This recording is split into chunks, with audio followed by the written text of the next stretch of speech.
السلام علیکم ورحمۃ اللہ وبرکاتہ۔ محترم ناظرین، اس وقت یوپی کے آگرہ سے بڑی اہم خبر آ رہی ہے جو ہم آپ سے بھی شیئر کر رہے ہیں۔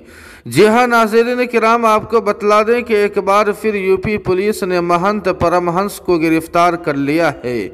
آپ کو بتلا دیں کہ پرمہنس ایودھیا کے مہنت ہے اور تاج محل کو لے کر فی الحال سرخیوں میں ہیں۔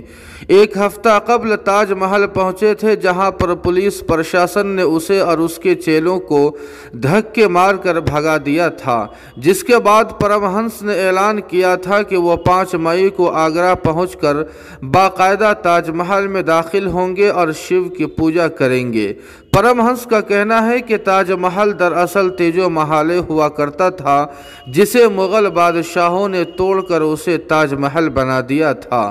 پرمہنس نے اپنے مریدوں سے کہا تھا کہ سارے لوگ 5 مئی کو پچھمی گیٹ پر 10 بجے اکٹھا ہو جائیں، کیونکہ آگرہ پہنچ کر باقاعدہ تاج محل کے اندر داخل ہونا ہے۔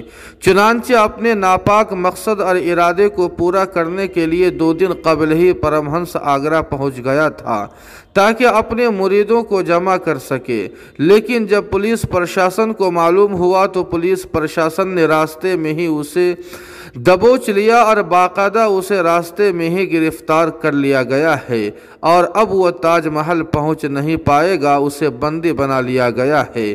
اور گرفتاری کے پیچھے جو وجہ بتائی جا رہی ہے وہ یہ ہے کہ پرمہنس تاج محل پہنچ کر ماحول کو خراب کرنا چاہتا تھا، اسی وجہ سے پولیس نے پرمہنس کو گرفتار کر لیا۔